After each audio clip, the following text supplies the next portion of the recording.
Have you ever felt like there's a vivid fire burning inside of you, yearning to break free and illuminate your life? That, my friend, is your vibrant life waiting to bloom. Welcome to the Vibrant Life Podcast. We are here to empower women just like you to liberate that vibrant life, to live authentically, and to harness the power within. Our journey will take us through the enlightening realms of energy healing, goal setting, spiritual awakening, and so much more. We're stepping into the light of self-acceptance, of owning our power and potential. If you have been yearning to dive headfirst into the world of entrepreneurship, or awaken your spirituality, or simply make peace with yourself, your search ends here at the Vibrant Life Podcast. As we embark on this enlightening journey together, we promise to hold your hand through every step of your journey to a more vibrant life. Your adventure to true empowerment and authentic living begins here. Tap into the vibrant life you've always dreamed of. Subscribe now and join us at the Vibrant Life Podcast. Embrace your vibrant self. Until then, shine on. Shine on. Okay, I have to wiggle. Hold on, let me get my wiggles out. We're wiggling. Let me get my wiggles out. We're wiggling. We're getting comfortable. Okay, welcome to the Vibrant Life. Oh, I gotta move this. Hold on. It's gonna be one of those days. It's just gonna be one of those days. I think that's okay because I think I'm getting to the point where we're just gonna leave all this in. Yeah, Because we're real people. that's right. And you can't polish a turd. You know what's funny is in the, when I was going through my divorce, I read this book called Leave a Cheater, Gain a Life, and the lady is Chump Lady, and she has this fabulous blog for anyone who's been cheated on, and I absolutely adore her, and she calls cheaters sparkly turds. Oh. So when I think of that, Sparkly turds. sparkly turds, because it's like, oh my gosh, they sparkle, they're charismatic, you're drawn to them naturally, that's part of their draw, and then it turns out they're just a sparkly turd. It's just a giant turd. It's just a giant turd underneath. It's There's just, no gold under it's there. just the exterior. There's nothing to work with. It's just a pile of shit.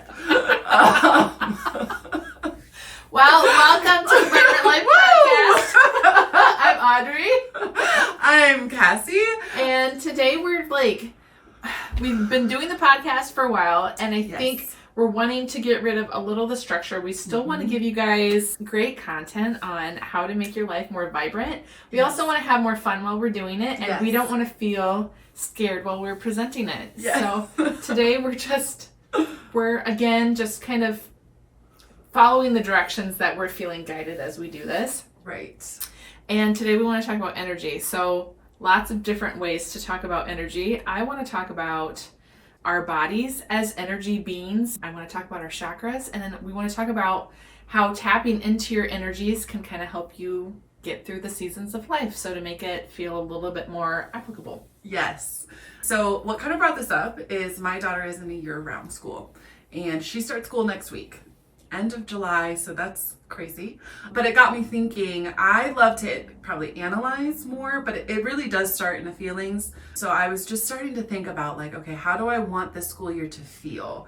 How do we need to move from summer energy into school energy? And so, previously I have kind of divided that into my seasons method of goal setting, and I kind of approach it that way, but it all starts with that feeling and energy. And what energies do I want to leave behind? What do I need to bring in? How do I want our home to feel as we're going into the school year?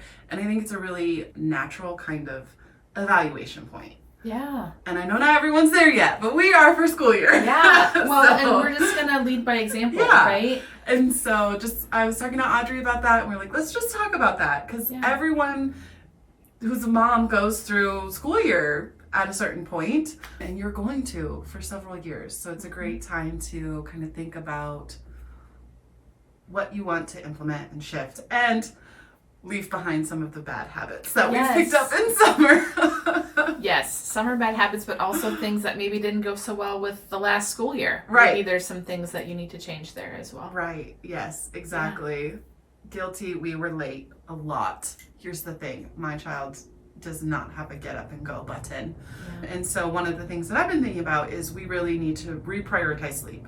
That goes with summer anyway. We've gotten into a really bad habit of like staying up late, but that's natural. I mean, there's fun things to do. In the Midwest, it's light until like 10. And so you're always like, I don't want to miss out. FOMO. The FOMO is strong in our house.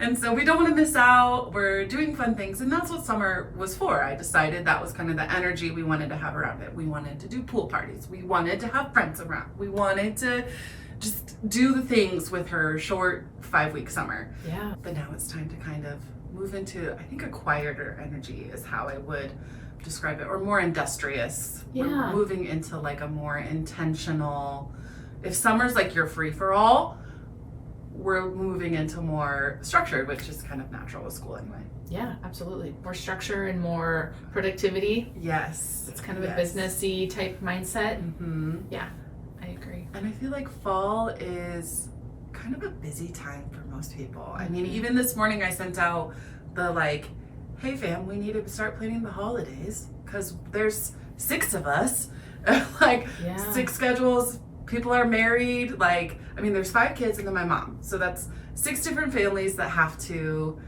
align and figure out a time and like who's gonna do what. And we've decided that we do our holiday extravaganza. So we do it off the holiday season. So that just opens up the holidays for all the in-law families. And then we just get together for like a week. We're looking at like October. Oh, so that is kind of around the corner. So you really do need to be looking at it, yeah. I'm like, okay. You're gonna do your week and you're gonna do all of your, all your so things. We've decided we really like that. It was a that. pandemic tradition that we started and it was really nice. And then it was really nice to have the holidays just with your immediate family. You know, like Gemma and I can just do our things. Her birthday's are on the holidays. So it's really nice not to have to try to squeeze in all these people, and it's nice for the newly married people that they can go to their in-laws. We're trying to get some goodwill with the in-laws. I think that's great though, because then it takes a lot off your plate because you focus on one week, you get all the things done at once, you have a lot of fun. We have so much fun. Yeah, and Gemma she's got a fall break, doesn't she? So you do it then. So with the year-round school, she gets 2 weeks off in October. So it's like, that's a natural time. So you spend a week with your family. I love that. Yeah.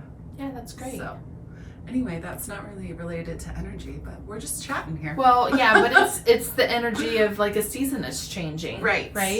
And fall naturally is a time for things to fall away so you can get ready for that quiet winter season. But before you get there, it's busy. You gotta do a lot of things. All the things. Yeah, going back to school is no joke. Right. You've got, like, and for me, it's energy management in the sense of like, what am I going to fit into my day? And we've talked about this. I'm big on time blocking. I'm big on goals. I manage my life like a project manager because I am one. Yeah, that makes sense though. And so it's like, okay, what are my resources? My finite resources are my energy. Yeah. What am I going to prioritize in my day? And what do I want those days to look like for me to feel the best? I love that. So. Okay, well then I'm going to switch over into, let's talk about as an energy body. So let's start with the energy and then let's navigate that towards like, how you make your fall, your back to school look and feel like how you want. Yeah. Because you have the power when you get tapped into your energy. So I have talked about this before in a previous episode where we're all like giant balls of energy, giant balls of light. That's like 6 to 8 feet. I don't know why they say 6 to 8 feet, but that's what they say, 6 to 8 feet around you. Your body's actually like inside this ball of light. But this ball of light is also connected to the earth because that's where we live, but we're also connected to, I think of it as the sun. We're kind of connected to the sun in both ways, which depending on who you believe in, God, source, the universe, whatever, this big giant ball of fire in the sky is kind of what gives us a lot of energy. And you know that because on days when it's cloudy, you're like, ugh, I just missed the sun. It's because you need that energy. So within this body of light, we have 7 main chakras that go through your energy system. So we look like the rainbow. I love that. we're like the rainbow. So your root chakra is at your tailbone. And that is the energy center that is red. And it is where you feel safe. And it's where you have financial security. And if you're feeling out of alignment, you might have actually some physical symptoms that can be associated with having one chakra out of alignment. Side note, as a Reiki practitioner, this is what I work with when I work with people. I actually use crystals, which also hold energy, and I realign chakras. And as I'm doing that, I'm intuitively picking up on things that people might need to work on. You might be experiencing the symptom because we've got this energy that's not flowing somewhere. Interesting. So we've got root chakra, and then the one above that is called our sacral chakra. It's where your womb space is. So for women, it is where your uterus is. It is where you literally create life. It is the home of your creativity. So if you're a very artistic person, this chakra is very strong. And then it's also the home to your sexuality. So if you're having issues with any of those things, there might be an energetic block there somewhere. Okay. Energetic blocks come from lots of different things: trauma, bad experiences, self-limiting beliefs. All of those things get stored in your energetic body. And so if we're having an issue with something like this, we have to break through, find the root cause, which is what's wrong with our Western medicine. We don't find root cause of anything. We treat the symptoms with medicine, which then don't really help fix what's happening. It just masks what you're feeling. So then we've got, and your sacral chakra is orange, so we're going up the rainbow. So the next one is yellow. It is the solar plexus. It is like a big giant ball of fire. It looks like the sun. It mimics our creator.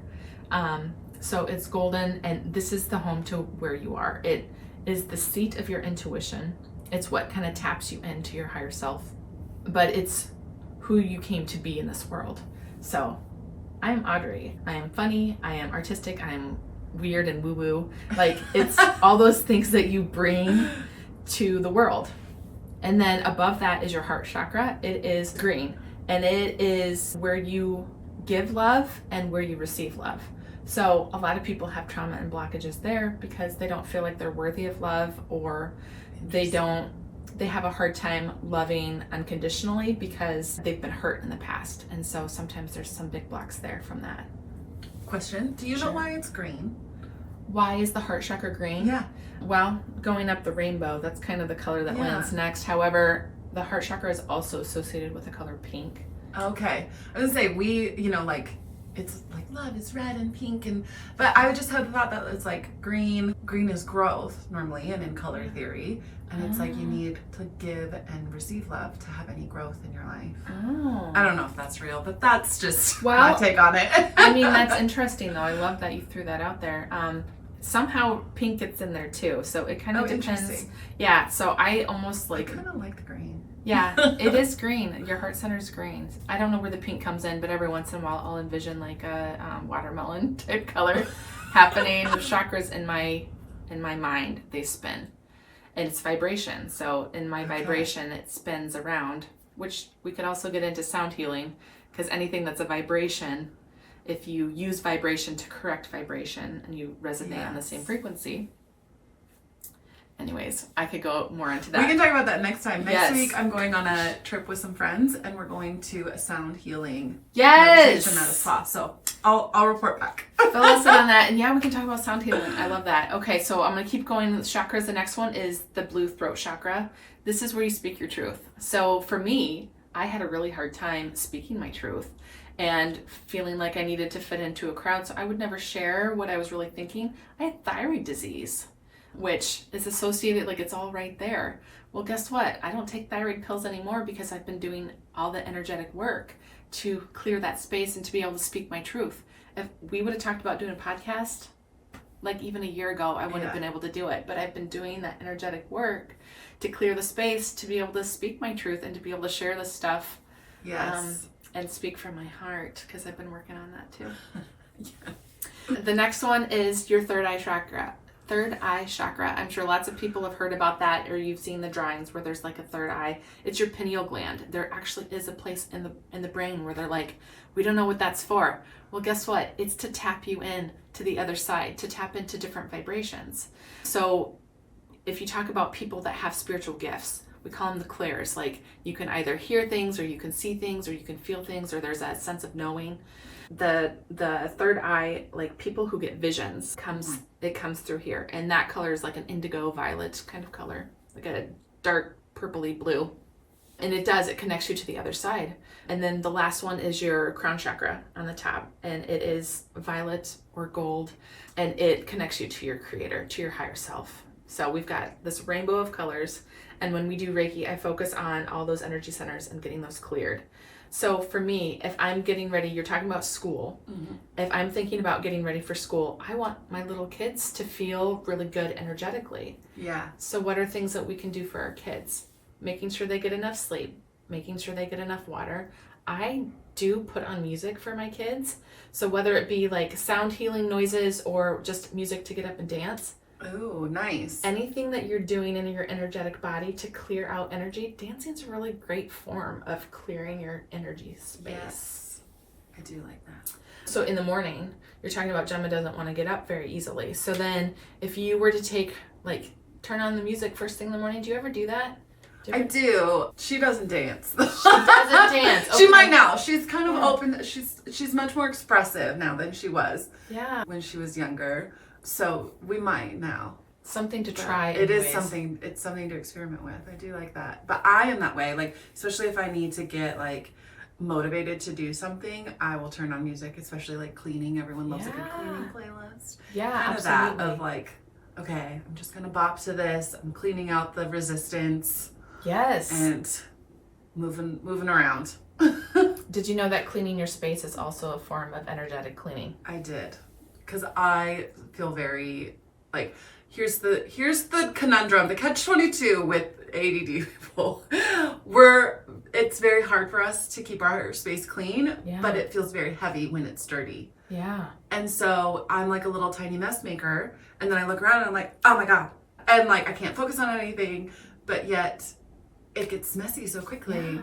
And my daughter is the same. Yeah. So we're just tiny little mess makers. But then when you have all these tiny little messes about you, it makes you feel, I get the same way. I get shaky. Not my physically shaky, but I feel like the air around me is shaky. Yeah. Where it's I can't focus on anything. So yes, I did know that space cleaning, because it does make a difference when I am on top of things and we do our nightly routine checklist where it's we're going to clean for 15 minutes and just going to clean up our space. When I'm diligent about making that part of our routine, waking up in the morning, coming out here and doing yoga or something, I love just walking into a clean space. I'm yes, I can start my day nicely. Where this morning when you came over, it was I was a little bit frazzled because my space is a mess. My head is a mess. Yeah. We're moving energies. But part of that is because I spent yesterday cleaning out the pantry to find food for but that's part of my going into school is we're going to kind of reset our home because it's a new season. Yeah. So cleaning that out, switching over your clothes is a big one. It's you make a big mess of your house, but then you have only the clothes you need out. It gets worse before it gets better. Yes. With any kind of cleaning that you're doing. Yes. Yeah, that's okay though. That's okay. So resetting things, what are other things that you're going to do to kind of prepare for the fall? So for me, it's really, it starts with the energy of how do I want our lives to feel, and then assigning the tasks or figuring out how I actually bring that into fruition. So I create a new time blocking schedule every season because, summer camp starts at a different time than school starts. And so just kind of realigning that, figuring out what are the things I've committed to, and then what are things that I can do myself, and then if there's things that I do need to kind of shed or let go of or delegate out. Yeah. So for example, one of the things that I've done, because fall is a very busy season for us, I've hired some cleaners to come in every other week. And that's nice to just they'll do the deep clean. That's great. That's what I need. That's a huge delegation thing. But to allow myself to do that took a long time. And I've been doing that for years now, but it's it comes and goes based on what I have going on. So another one is we're starting to do earlier bedtimes. We're about a week out. So starting to work on that, getting back into our fall routine that worked for me really well last year. So we have we have magnetic boards that live on the fridge, and it's like, okay, you need to, unpack your backpack. You need to clean out your lunchbox. You need to repack everything. You need to pick out your clothes for tomorrow. We need to do a 15-minute clean, and just kind of getting back into, but that's something that I have found that helped me energetically previously. So it's like, great, that works. Let's implement that again, because it hasn't been happening over the summer. Yes. So sleep is a big one. Talking to Gemma about like her lunch, we've been focusing more on nutrition. Just, she knows she has to have like a fruit and a veggie, whether that gets eaten or not. Well, I mean, it's good that it's in there, because the heavier, denser foods are going to weigh down your energetic body. Yes. So when you're eating things that are light and airy, fruits and vegetables, that's the best thing for you. So part of that was our pantry clean out of like, okay, what are the foods that we haven't been eating, or there's just the two of us. So when I buy in bulk, like I try to donate before things go bad, and just bringing in like, what are the things you liked from last year? What are the things we need to do? But mostly I feel like it is kind of energy. Like there are those steps that I'm taking, but a lot of it is just wrapping my mind around, okay, we're changing. This is how I want it to feel. And for me, I want it to feel light and cozy and purposeful. And I want to have balance between taking care of her, still bringing in some of the fun of summer, taking better care of myself. So last year I got in a very good routine of like dropping her off and then heading straight to the gym, because it's like a block away, and I haven't been consistent at that this summer. So it's like, great, I'm excited to get back into that. So I know that's something that I want to put into my time blocking. What else needs to move around so that I can prioritize that? So I love that. Just kind of shifting things, but you're also manifesting on those feelings that you want to bring into your life, which is huge. And then you're thinking about the things you need to release. So you're creating energetic space for that.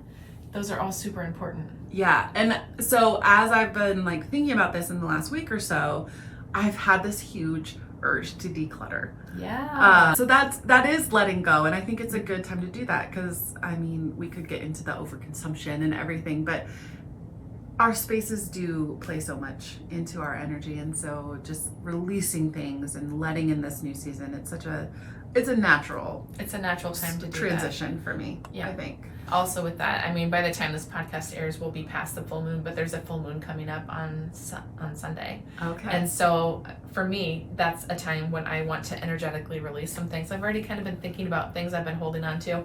We were talking about, speaking of energy, that the last couple of months I have felt not connected, and just kind of very much in my human self, and then in my head a lot. Yes. I've had like a lot of worries and anxieties and things that are not a normal thing for me. So I've had to spend a lot of extra time grounding. So making sure I'm putting my feet on the earth every day, or taking a bath if I need to, making sure I'm drinking a lot of water, and then doing things that release the feel-good hormones. Yeah. So eating good food, singing a song, dancing. I've had to be very mindful about taking care of that energetic self, because there's seasons. Not only are we having seasons that we pick in our life, but there's seasons that are given to us, like going back to school and needing to change things for that. But also astrologically, there's different things that are happening there that also change your energy. So there's just kind of lots of things that the further you get into it, you're like just giving yourself more tools for your toolbox. Right. Because take control of how things. Right. Because as I can go in with these intentions, it's like, hey, this is how I want my days to feel, and that means this is how they have to look. But like, there's gonna be things that pop up. Yeah. I did the same thing for this summer, and it was like, well, I woke up and I couldn't move my neck for a week. So I wasn't going to the gym, and not a whole lot was happening. So it's like, but those tools of knowing like how you put in those feel good things, or your contingency plans, as you would say in project management. What are your your risks, your risk assessment, how would you approach that risk? Having that. And I just heard somewhere, I can't remember where, but if you're at least listening to this and being like, I don't know what those things are, I'm still learning what I like, what sets me on fire, what makes me feel good. A trick that I just recently learned was ask yourself out loud, if I wasn't afraid, I would. Ooh. And then whatever comes out. So like for me, one of the things that popped up was like, if I wasn't afraid, I would go on a bike ride. I have our bikes. I went and got them from our old house, but it's like I haven't filled up the tires. Great. I should probably go do that. Like, if I wasn't afraid, I would move to Europe. Okay, that's not something I can do today, but I can start like thinking about that. So you can have those like, oh, if I wasn't afraid, I would, go have a cup of tea and sit on my porch. So it can be little things, it can be really big things, and that's just a way to kind of ask yourself, if I wasn't afraid of societal expectations, my own expectations, if I wasn't afraid that it would fail, if I wasn't afraid that I would succeed, if I wasn't afraid of disappointing other people, if I wasn't afraid, what would I do? But you have to ask it out loud. I love that. And then don't block whatever comes in. Yeah. And then try to do it for a couple minutes. Yeah, it's kind of like you can do that with journaling too. Just do a free write of that's tapping into that higher self. Yeah. Just letting whatever come out, and then sometimes you'll be really surprised what you see on paper and you're like, holy moly. Yes. But by saying it out loud, by writing it down, by giving it that power, you're telling the universe what it is that you want and what you desire, and you're energetically letting go of things that you no longer need to make the space to get those things. Yeah. It's powerful. It is. So when you're thinking about, okay, what are some of the things I want to do in this next season? That's something that you can ask yourself of. Yeah. If I wasn't afraid, there might be some bigger goals that come out. For me, it was like, if I wasn't afraid, I would start coaching again. Yeah. And so I'm starting coaching again. So if you're looking for a coach, hit me up. I'm doing project management and business coaching for entrepreneurs with ADHD. So because our brains work the same. So I have been in the online business space for 4 or 5 years. I did take a few years to step back and work on a big project that was super fun that was here. But a lot of the advice and the coaches that I've worked with just don't work with how our brains work. And so I was like, oh, I can do that. Yeah. Bring my project management. I love it. Helping entrepreneurs, passion of mine. If I wasn't afraid, I would go out and I would do that. So that's what I'm doing. So that's something that I built into this season. But yeah, it'll be interesting to see what comes up for you too. And let us know. We'd love to hear what it is. Yes. On a side note with that is Vibrant Life Community, creating a space. We're trying to create an online community, a space for our vibe tribe, people that vibrate in a similar way, that understand us, that feel us. We're looking to create that, a safe place for women to come and to be vulnerable with other people, to have big, deep discussions about the world and what's happening, like where we want our lives to go, what big dreams do we have. We want to encourage and support other people. I'm encouraging you with your amazing project. You're encouraging me in learning how to be a business gal, because that's never been my niche. Yeah. But I'm a teacher and a healer, and I want to help other people. So it's kind of been this like lovely like little circle of, we want to make it bigger, but we also want the space to be a space to come and celebrate, a space to come ask for advice, a space to come just be be your authentic self. And so behind the scenes, know that we're working on getting that set up, and we're so excited to share it with you. We've got lots of big things coming. It's going to be really fun. So be looking out for that here in the next couple months, and we really hope that you'll join. And look at the podcast, pal, because Cassie hasn't made it yet, but I know it's going to be amazing. Yes, and make sure you're following us so that you get all these news, and that you're signed up for our newsletter, because information will start being sent out that way as well. Yes, and all you have to do is sign up for one podcast, pal, and then we'll have your email, and then you'll be in our email contact list. Absolutely. Okay. All right, I think that's it. I think that's a wrap. I hope your season goes forward. If you have questions, we love talking to you. So reach out to us. We're happy to help with your transition, whether if you're feeling disconnected and need some energy with Audrey, or if you're like, oh, what is this time blocking thing, or I'm thinking about doing this, how would I start that? Reach out to either one of us. We would love to hear from you. So make sure you're following us on socials, and we'll see you next time. Thank you for tuning into the Vibrant Life podcast. We hope today's episode has energized and inspired you to live your best life. If you enjoyed what you heard, be sure to subscribe to our podcast on your favorite platform so as to never miss an episode. And please take a moment to leave us a review. Your feedback fuels our mission to bring you more valuable content. Remember, your journey to Vibrant Life is ongoing. Stay connected with us on social media at Vibrant Life Society for daily tips, motivation, and community support. As we wrap up today's conversation, we encourage you to embrace each moment, pursue your passions, and prioritize your well-being. Together, let's create a life that radiates with energy and purpose. Until next time, live vibrantly. See you in our next episode.